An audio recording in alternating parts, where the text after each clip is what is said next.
नाना मंचावरचे सर्वच उपस्थित मान्यवर, सरपंच, उपसरपंच, ग्रामपंचायतीचे सर्व सदस्य, पत्रकार, छायाचित्रकार आणि या कार्यक्रमासाठी उपस्थित असलेले या पंचक्रोशीतले सर्व बंधूंनो आणि भगिनींनो, खरं तर आपण जर या समोरच्या छायाचित्रामध्ये बघितलं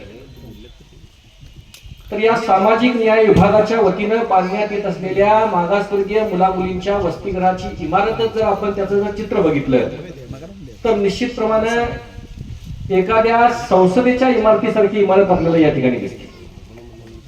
आणि मग एवढी सुंदर इमारत इथल्या परिसरातल्या मागासवर्गीय विद्यार्थी साठी या ठिकाणी सामाजिक न्याय विभागाच्या माध्यमातून निर्माण होते आणि त्याची संकल्पना या विभागाचे आमदार आदरणीय प्रकाशराव आंबेडकर करतात.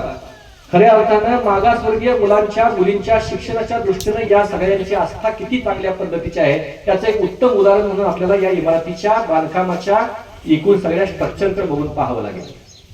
खरं तर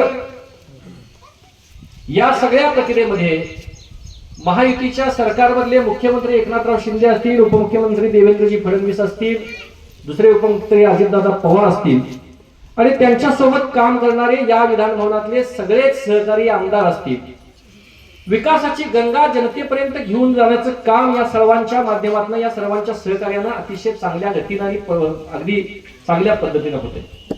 आपण गेल्या 18 दिवसापूर्वीपासून बघतो आहे राधानगरी विधानसभा मतदारसंघामध्ये आमदार आंबेडकर साहेबांच्या नेतृत्वाखाली एक विकासाची यात्रा आपण निर्माण करतोय.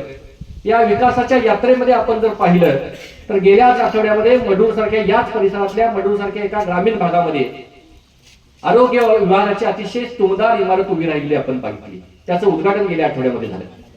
आज या ठिकाणी सामाजिक न्याय विभागाच्या वतीनं होत असलेल्या वसतिगृहाचं भूमिपूजन समारंभ होतोय. उद्याच्या 18 दिवसाच्या कालावधीमध्ये जसं दलित मित्र पी.एस. कांबळे सरांनी उल्लेख केला की जे आंबेडकर भवन नावाची एक मोठी वास्तू गारगोट सारख्या मध्यवर्ती शहरामध्ये उभी राहते.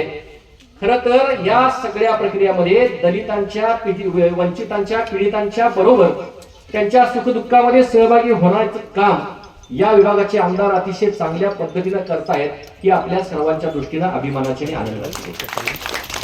खरं तर अमेरिकेसारख्या देशामध्ये जाऊन या देशाचे विरोधी पक्ष नेते म्हणतायत की या राज्यातलं, या देशातलं आरक्षण संपलं पाहिजे आणि वंचित, दलित, पीडित आणि पिछड्या वर्गाच्या उन्नतीसाठी या सरकारमधले घटक असलेले माननीय आमदार आंबेडकर साहेब अतिशय चांगल्या पद्धतीची इमारत आणि चांगल्या पद्धतीच्या सुविधा निर्माण करण्याचं काम करतायत. ही खऱ्या अर्थानं या सरकारची दलितांच्या प्रती, पिछड्या वर्गाच्या प्रती, वंचितांच्या प्रती असलेली आस्था आहे आणि खऱ्या अर्थानं ही आस्था अशा पद्धतीच्या कामांना प्राधान्य देते आणि त्याची प्राथमिकता दर्शवते. आणि म्हणून या सगळ्या प्रक्रियेमध्ये जी विकासाची यात्रा या मतदारसंघामध्ये अवतरलेली आहे, आजऱ्यापासून राधानगरीच्या शेवटच्या टोकापर्यंत अतिशय चांगला गतीनं आणि जो प्रगतीनं विकास या निमित्तानं चाललेला आहे, वेगवेगळ्या घटकांच्या प्रगतीचा विचार करून या विभागाचे आमदार आदरणीय आंबेडकर साहेब आपल्या सर्वांसाठी अहोरात्र काम करत आहेत. हे काम निश्चितपणानं उद्याच्या काळामध्ये राधानगरी, बुदरगड आजऱ्याच्या प्रगतीचा एक स्तंभ म्हणून उभा राहील अशीच ग्वाही या निमित्ताने मी आपल्या सर्वांना देतो. सामाजिक न्याय विभागाच्या वतीनं उभारण्यात आलेल्या किंवा उभा राहत असलेल्या या विद्यार्थिनींच्या वसतिगृहाला त्याचं बांधकाम अतिशय दर्जेदार व्हावं अशी अपेक्षा व्यक्त करतो. आणि या फणसवाडी ग्रामस्थांनी जी जागा या वसतिगृहासाठी उपलब्ध करून दिली, कारण आपण बघतो आहोत एखाद्या गावातली गायरांची जागा जर द्यायची झाली तर निश्चितपणानं त्या गावामध्ये अनेक मतप्रवाह निर्माण होतात, त्याला विरोध होतो आणि मग विकासाची गंगोत्री, विकासाचं काम हे कुठंतरी बाजूला जातं.